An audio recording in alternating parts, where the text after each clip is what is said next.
hotel playoff. If you're new to this show, welcome. It's week 10. Glad to have y'all here. We divide this up into different tiers of the hotel that is hotel playoff. We got playoff penthouse, teams we feel great about, teams that should feel good about their college football playoff hopes. We have the lobby. You are in good position to still get a reservation and still have a nice little spot in the college football playoff, but not all the way sure that you should unpack your bags just yet. You're still in the lobby. And then we have the teams that need a reservation. Those are the teams where you're like, hey, I would hit up Expedia. I would exhaust the Marriott points. I would do anything in my power to find a way to get in. And the unfortunate reality is whenever you're waiting on a reservation, it's not always in your power.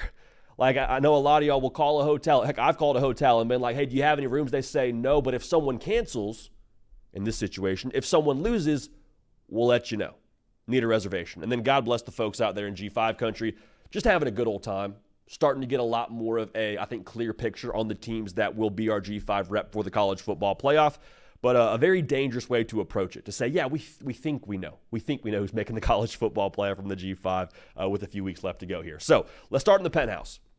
And this is not, going in order necessarily, but we will start with the team that is widely considered right now to be the top team in college football, and that is the Oregon Ducks. They have passed their toughest test to this point in the year with the 1-point win over Ohio State.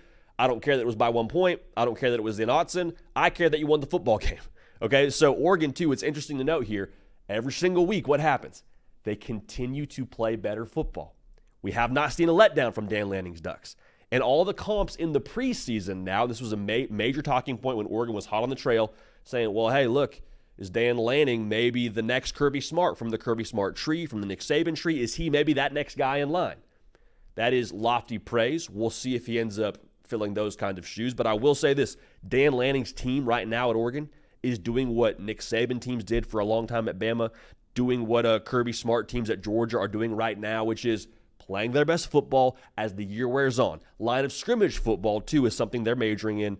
Dylan Gabriel is dealing. I think he should get more attention for the Heisman Trophy, but regardless, Oregon, they are very safely in the penthouse, probably kick the feet up for a while. I mean, even if you drop a game, one, it would make the Big Ten tiebreaker picture a little bit more clear, so food for thought there. Even if you lose a game, though, I think Oregon should feel very confident about their chances to be in the college football playoff, whether they win the Big Ten or not. But the folks out there in Eugene, they would like to win the Big Ten, needless to say.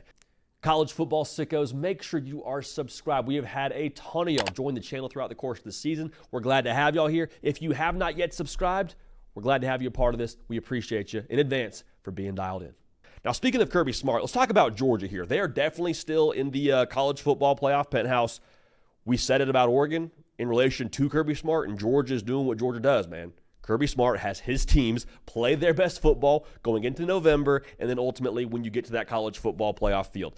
They still have a bit of a gauntlet ahead of them in the sense that you got to play Ole Miss, you got to play Tennessee, Florida. I mean, it's a rivalry game. I wouldn't expect Georgia to have too much trouble with Florida, but stranger things have happened.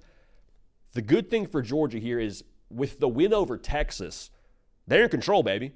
Like, they're sitting in the driver's seat, and they can definitely still find their way not just to Atlanta, but they can win the SEC, obviously, with how they're playing football right now. And by that stretch of the imagination, lock up a pretty nice seed as it pertains to the college football playoff and get themselves a bye in doing so.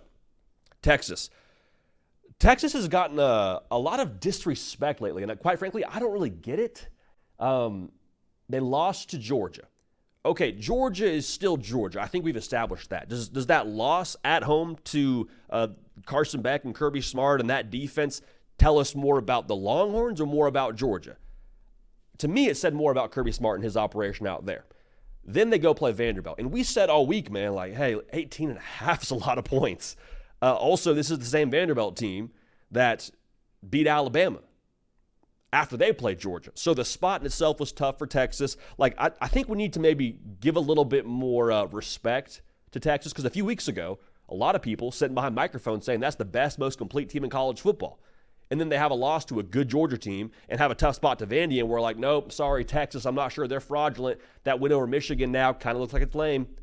I don't buy that. This is still Steve Sarkisian, one of the best, if not the best, offensive mind in college football. This is still Quinn Ewers, who I think a lot of people would be remiss to forget that he is, I think, one of the better quarterback prospects coming out of this next year's class for the NFL draft. And then also about the roster, everything you said about them being a complete football team, that's not somehow untrue because they messed around with a good, I think, scrappy, gritty Vanderbilt team in a tough spot and lost to Georgia. Like, that team against Georgia still had 3 interceptions defensively. That's a good outfit over there. And the offense is going to be more than fine as they get more and more, I think, of their, I guess sea legs is the word you would use, as Quinn Ewers is still, I think, getting back to what he was at the beginning of the year. But you saw him ball out. 2 interceptions. They were kind of funky interceptions with them being tipped passes against Vanderbilt. But the point I'm trying to make here is let's be slow to sell our Texas stock. I think it's going to be worth something here as we move on throughout the rest of the season. Ohio State, it's all about the trend. It is all about the trend. The reality is, we've said this a lot, Ryan Day football teams at Ohio State have usually played their best football in September and October, and then they get to November, and then it's not great vibes out there in Columbus. Now, that's the 4-team model. I mean, let's make sure we're on the same page here. All the years that Ohio State missed the 4-team playoff, they still would have made the 12-team playoff, all right? And they would have had their say on how that whole national title discussion went. I think Will Howard has proven now on multiple occasions you can win a national title with him. Make no mistake about it. The Oregon game proves that. The Nebraska game proves that. What are the question marks? The secondary, because teams have been hunting Ohio State in the secondary. Guys that I think will ultimately end up being, or before the season we thought would end up being pretty high NFL draft picks, still think they're NFL players. They got to figure out the secondary, and they got to figure out the offensive line. Now, I have confidence in 2 things here moving forward for Ohio State in both those departments. The first is what I just said about the secondary. Say what you want about the situations where they've gotten beat against Oregon and the plays that were there against Nebraska. Like, this is still a group that has a lot of guys that are going to make a lot of money playing football on Sundays. So if it's not a talent issue, to me it is a competitive approach issue. It is potentially a schematic issue. Not saying that Jim Knowles should call his defense differently, but what I'm trying to say here is, like, you still have what you need to be successful. So that in itself, I think, is reason to have some confidence if you're Ohio State in the secondary. On the offensive line, yeah, running for 2 yards a carry against Nebraska, not going to cut it. Not going to cut it this weekend when you go to Penn State. Let's make sure we're clear there.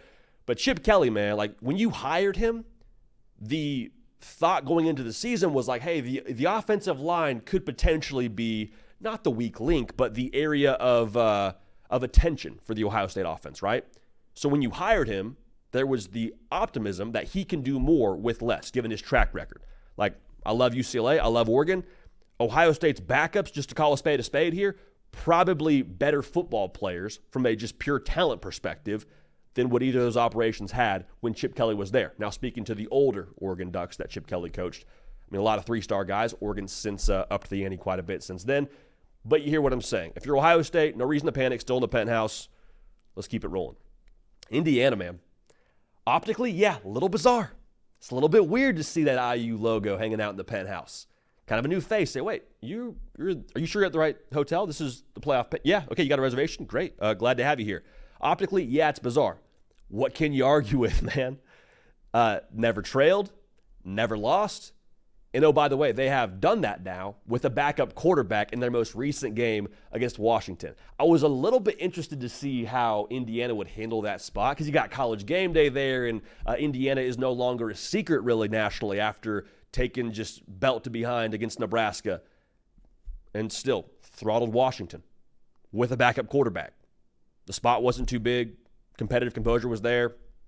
Indiana doing Indiana things right now, which is hilarious to say, but Indiana's a wagon, and they should be assessed as such. The schedule is not too difficult. Even if they lose to Ohio State, should still feel very optimistic about your chances to be in the college football playoff. So the Fighting Kurt Cignettis, man, they got some juice, they got some swag, got some confidence, and they are in the playoff penthouse this week, as they were last week. Now let's talk about Miami. You didn't see the Cam Ward explosion from them against Florida State. Like, typically you go check the box score after any Miami game, and it's like Cam Ward, 400 yards, 3 touchdowns, 1 pick. It is what it is, and Miami scored 45 to win a game. Now, Miami still had a tremendous offensive showing, but Cam Ward went for less than 300. How you won that football game was running the gosh darn ball. And I get it. You'd probably like to see Cam Ward continue to trend the way that he's trending and have video game numbers every single game. I get that. But, like, to be able to have the physical component now, We said it a lot during the offseason. I think that's still who this team wants to be. Like Shannon Dawson, yes, he's an air raid disciple with Hal Mummy and Mike Leach. I get all that, but like they still want to be a team that controls the line of scrimmage. We hadn't really seen them do that too much. A lot of that, I think, was because they weren't able to do that based on the flow of different games. When you're coming back in the second half, you can't call inside zone every other play. Because why? You're chasing points. So for Miami to be able to kind of dictate terms on the ground behind Damian Martinez having like 9 yards a carry, the Oregon State transfer, Miami's not just the aerial show. They will also punch you in the face, and that's who I think Marco Cristobal would like his team to be. So Miami in the penthouse. How about Clemson? More on them a little bit later in this live show. So if you're watching this right now as a one-off video, make sure you're subscribed. But we talk more about Clemson in the full-length live show a little bit later. Clemson just keeps on trending the right direction. Like, we say it a lot, but, like, we think about college football as college football fans, like, in snapshots throughout the course of a season. And so we see something at different points, and that is, by definition for us, like, how we remember them. So a lot of people remember Clemson getting the doors blown off of them against Georgia in Atlanta week 1. Said, okay, well, that's Clemson. Cool. Should have used the portal, Dabo. On to the next. And ever since then, Clemson just continues to roll. Offensively, they have been phenomenal, scoring over 40 multiple times this year. And I say it a lot, too. It's not just the fact that they're scoring a lot of points. It's the way they're doing it. Cade Klubnik, man, we'll see what they do when they play better competition down the line here. And if they end up getting to Charlotte, which I expect them to, he looks like he's turned the corner. Now, looks like he's turned the corner and actually turning the corner, two different things. You have to sustain it. But, like, with what Clemson is in house right now, the Tigers, even if, and we'll talk about this more later, but even if they get to Charlotte as an ACC title contender or they're the ACC runner-up, I think they should still feel real good about their chances to make the college football playoff. Toughest game they have left on their schedule is Pitt. Hey, don't look now. That could be a top 15 matchup. We'll see. But Clemson, they're in the penthouse, baby. Vibes are tremendous. Now, here's a new entry to the penthouse after last week's showing in College Station with a big win over LSU. Texas A&M, with Marcel Reed at quarterback, they are one of the best teams in college football. That's a major caveat with Marcel Reed at quarterback. That's not knocking Connor Wegman, but you just have to play them differently with 10 at quarterback. We've discussed that multiple times. I won't rehash that. But from a macro level, like Texas A&M just does good college football team things. They control the line of scrimmage. They run the football well. They play great defense. Like right now, Mike Elko has a team in year 1, in my estimation, looking like a team that really would be in year 2 or 3 under the same coaching staff. So the way they're operating right now, they're no nonsense, and that's something we haven't really seen from Texas A&M. Like typically, and this is it's tough right now because Jimbo Fisher, man, like he acquired a fair amount of this roster just so we're on the same page. So he has some hand in the success they're having. I understand a lot of guys transferred out, but like I'm just saying now, after games last year, a lot of times what were the talking points? What Jimbo Fisher said, or the ways that they called the offense, or like there was just a number of other things that were being talked about that weren't specific exactly to the game itself. That's not A&M this year. That's not A&M anymore. Like I said, no nonsense, very little extra talking points outside of what's happening between those white lines.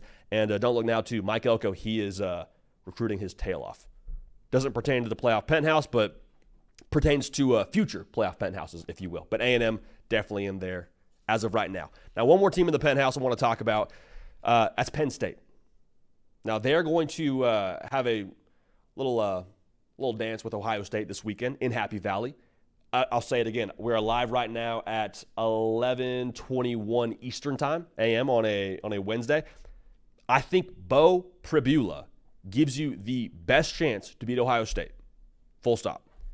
Now, I will say this too. Even if Penn State, and they hate hearing this in Happy Valley, I don't blame them because nobody plays to get like second place or to lose a football game. But even if Penn State drops that game to Ohio State and they finish the year 11-1, they're in the dance. So that's another reason why we have Penn State in the playoff penthouse. But with the stakes being a little bit lower now, you wonder if maybe you see a little bit more of a free Penn State, a little more competitively loose Penn State. I think that could be a good thing because Ohio State now, with that game against Nebraska, look a little bit gettable. So that's our playoff penthouse. Again, we'll rehash this here in a second with our full list of hotel playoff.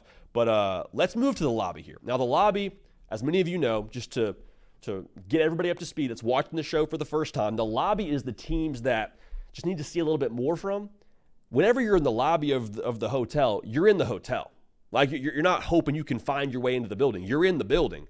Now, do you have a room? Do you have a spot? Are you in the penthouse? Not yet, but there's still a few games to go here, and you still, I think, have a very good chance to be in the mix. Tennessee, man. Is this a new Tennessee team? Is Tennessee now turning the corner, taking that next step as an overall operation? And it's funny, man, because Tennessee now, it's not a question of the offense. It's a question of, or it's not a question of, I suppose, the offensive talent. It's a question of, can they put it all together? Can they have all the pieces work correctly? Because, I mean, there are people that are X and O junkies that break this stuff down to the nth degree, and they see it. But like, you can just watch Tennessee broadcast, and you can tell by yourself, like, oh, man, that guy's running wide open. Wow, he must be open on purpose. There must be something Tennessee is doing to scheme him open. If we hit that throw, we beat Tennessee by, or we beat Alabama for Tennessee by, gosh darn, 2 scores? Like, what is the final there in Knoxville if they hit the shots that are available to them? The run game has been supporting you. It's been a gritty Tennessee outfit, but I am very excited to watch what they do against Georgia. That's the ticket puncher for me. Like, if Tennessee can beat Georgia, they should feel tremendous about their college football playoff aspirations. Even if you lose that game, I don't think you're out of the mix, but that's the one where you can elevate to the penthouse with a win over the Dogs. Notre Dame, they're in the lobby this week, and we've caught a lot of heat for how highly we've spoken of Texas A&M from Notre Dame circles, and I get it. As much as we talk about A&M being a great team, I just said a few moments ago, they're one of the best teams in college football for my money today. Notre Dame beat them at their place. Now, I think Connor Wegman and Marcel Reed, Texas A&M, are different teams. Everybody wrote off Notre Dame after they lost to G5 NIU, and to be real, that was kind of fair, but that's not the 4-team playoff world we're living in anymore. We're living in a 12-team format. And in the 12-team format, Notre Dame, it's wild to say, they have the benefit now of Navy and Army being good. They have, in some ways, also the benefit of Florida State not being that great, and they have USC being who knows what. So what I'm saying here is Navy and Army weren't really ranked wins you were counting on. You had a definitive ranked win over Navy this weekend. I would expect Army to be ranked when you play them. If you beat them, again, another win on the ranked department for you. USC, we'll see what they are. But again, Florida State, they were probably the one that you were sweating the most if you're a Notre Dame fan going into the year, outside of Texas A&M. The path is there for Notre Dame. If they win out, they are in the college football playoff. Doesn't matter if you lost to NIU. Doesn't matter if you lost to the Yale Bulldogs. You're in the college football playoff if you only lose one regular season game for Notre Dame, even without the conference title game. Now, here's where we get a little bit more clarity on the Big 12. Over the course of the last couple of weeks, I have been putting a Big 12 logo in the needs a reservation space. We got a few Big 12 teams in the lobby now. You got BYU, I got Iowa State. Both unbeaten. We'll start with BYU. Say what you want. They're unbeaten. They won't play Iowa State. They have Arizona State November 23rd. A little bit sneaky, but BYU, like, we all understand what happens here. If they win out, they win the Big 12, they're in the college football playoff. Iowa State, also unbeaten. Now, they'll play Kansas State the last game of the regular season. Kansas State also controls their own destiny for the Big 12 championship and for that college football playoff by that logic.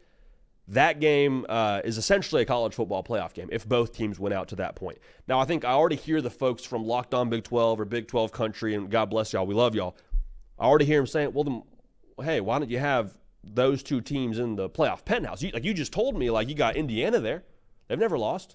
You got other teams up there that have never lost. Like, why are you putting BYU and Iowa State in the lobby? Because I don't trust any of y'all, man.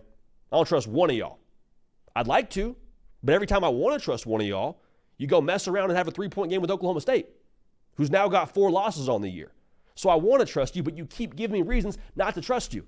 And so with that being said now, I don't think you get more than one team from the Big 12 into the college football playoff. Just my feel on this thing.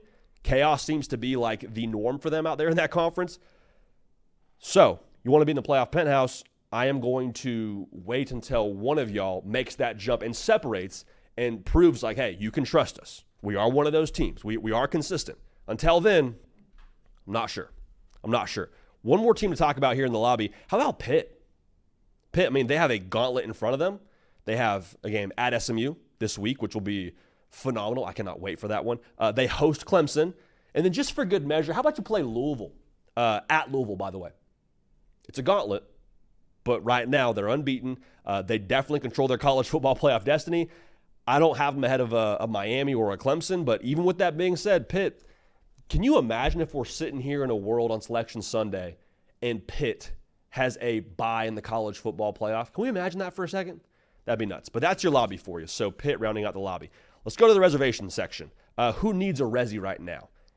This is a very SEC-heavy reservation-centric or reservation-needing group. LSU, man, they're down, but they're not out. They have evolved a lot since the USC game. But even with that being said, you got losses to USC and Texas A&M, and the USC loss is not aging all that great. I think LSU, if they go 10-2, should feel optimistic about the college football playoff, but even so, you need a little bit of help, all right? The A&M game is going to haunt you for a while here. I totally get that. In position to win that football game up 10, but got to find a way to have that killer instinct. Now, the benefit for LSU now, with it being a 12-team format, and with you hosting Alabama, Death Valley at night, Brian Kelly undefeated in Death Valley at night. Just a quick note there. You have a chance, I think, to still develop and show that killer instinct. So it might come down to style points. It'll probably come down to who else is 10-2 in your space if you end up going 10-2. But make no mistake about it, that game in Death Valley is a college football playoff game. So LSU needs a reservation, but we just mentioned Bama. They need a reservation. Now, it was just good to see Bama look Bama-like against Missouri because we had seen Alabama kind of limp through the South Carolina game, and then they fainted the moment of truth in the Tennessee game. And so it was just good, honestly, to kind of clear the system a little bit. Like we all kind of need a little detox. That felt like a detox for Alabama against Missouri. Yeah, it was a backup quarterback for most of the game. Yeah, I think Missouri is vastly overrated. Still, though, Missouri, top 25 team, and Alabama made a statement against them. That line shot up to 16.5. It was 13.5, and then it went to 16.5 when you got more news on Brady Cook and his injury. We still loved that, and we still took that, and Alabama covered that with ease. So Alabama, need a reservation. Got to go 10-2. The game against LSU is a playoff game. Make no mistake about it. It's a playoff game. SMU. How about the ACC? Repping out here. Their only loss is to an undefeated BYU right now. So you have one loss, which is why we think you need a reservation. I still don't think you are better than a Clemson or a Miami. Are you better than Pitt? I don't know. You get them at your place this upcoming Saturday or this upcoming weekend. So we'll see what happens there, but that's going to be a big one. SMU in the mix still. Have to win the ACC, I think, to make the college football playoff. I don't think they get in if they're the runner-up with 2 losses. Just my opinion. Ole Miss, we mentioned SEC teams in this section. Ole Miss just hanging out, down but not out. They also have to win out. Now, they have a chance to play Georgia in Oxford. Major opportunity there. Major narrative opportunity there, if you will. Because if Ole Miss, let's just live with me here a little bit. Dream with me here a little bit in this reality. Let's say Ole Miss catches Georgia looking how they looked in that first half against Alabama. And Ole Miss, let's say they actually end up holding that lead, unlike Alabama. And the final score is something like, I don't know, 30-20. Weird score, I get it. But let's say that's the final score. You beat Georgia by double digits. I think that would do a lot for Ole Miss on the resume side of things and in the eyes of the College Football Playoff Committee. So is it likely that Ole Miss runs the table here and makes the College Football Playoff? Probably not statistically, but still in the mix, and I think you'd be wise to at least consider them as one of those teams that need a reservation for the College Football Playoff. One more here before we move out to the G5 country. Kansas State. I mentioned them. I don't have them in the lobby because they're not undefeated. They got the brakes blown off of them against BYU. But still, they control, I believe, I know they control their Big 12 title destiny. And by that logic, they control their college football playoff destiny. They will play Iowa State at the end of the year. If both teams are undefeated, or not undefeated, if both teams win out until that point, Kansas State, if they beat Iowa State, will have the head-to-head tiebreaker, and then that'll probably give you a rematch in a Kansas State BYU. So that'll be a lot of fun. I'm excited for that one, but you got to handle business to get there. Need a reservation, one more loss, and you're out of this thing, but feel pretty good about your chances if you're Kansas State to be where you're sitting right now, moving into the month of November. All right. Now, we always kind of put a different, like we have the hotel playoff, and G5 Party is like probably like a sports bar next to the hotel playoff. Maybe it's the restaurant within a hotel playoff. Like G5 Party just has Grove Street playing every single hour of the day, and I can't wait for y'all to see this graphic for those of y'all watching on YouTube. Boise State. Nothing left to say. Beat UNLV. That was a discussion we were having around the Mountain West. Who's the top dog? Boise State and Ashton Genty / Mike Myers made their case. They got the belt right now. You got to come and take it if you want it from them. We talked about their 3-point loss to what is now the best team in college football in Oregon on the road. Aging pretty nicely. I'll say that, aging pretty nicely. Now Army, they get Notre Dame, and Notre Dame is continuing to play well, which will only boost their resume should they end up playing close to Notre Dame or beating Notre Dame. That's going to be massive. That's going to be pivotal on every single facet for the college football playoff because Notre Dame, they can't lose another game. They already lost to NIU, and they don't get a conference championship. So with that being said, now it's going to be, I think, Notre Dame's best game, and it'll definitely be Army's best showing with the opportunity in front of them. But make no mistake now, Army still undefeated. They also, just so y'all know, America's team in a lot of ways, but they have covered every single game as well. So good teams win, great teams cover. Army has proven they are a great team. Now, speaking of America's teams, one more team I want to mention here, Navy. Say, JD, didn't Navy just get absolutely just ran over by Notre Dame? Yes, 100% did. But remember now, Navy may end up playing Army twice. Army continues to be a wagon, as we just mentioned. Let's say Navy beats Army twice.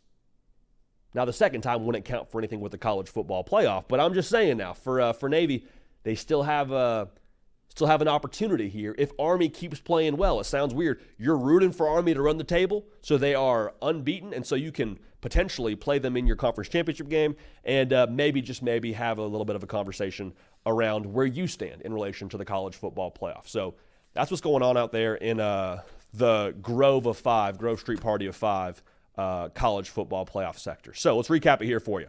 And this graphic, I'm just saying right now, I always encourage y'all to tune in live on the YouTube channel because we have, we just have a good time here, so it's great to catch y'all live. But two, the graphic we got for this one is second to none.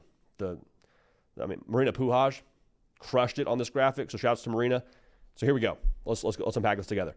In the penthouse, Oregon, Georgia, Texas, Ohio State, Indiana, Clemson, A&M, and Penn State. The usual suspects, if you will, with the addition now of Texas A&M. In the lobby, Tennessee, Notre Dame, BYU, Iowa State, and Pitt all feel pretty good about their chances. Still need a little bit of juice here. Need a reservation. LSU, Alabama, SMU, Ole Miss, Kansas State. Kansas State controls their own destiny.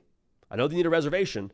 I didn't have the heart to put 3 teams in the lobby from the Big 12, but they have a chance. They definitely have a chance. Now, on the G5 party front, for those of y'all listening on podcast, we got a nice little shot of Waka Flocka Flame because, as always, it is a party. It is a party. It is a party in G5 country. We got Boise State, Army, and Navy hanging out there, and vibes are immaculate in G5 country, as they always are.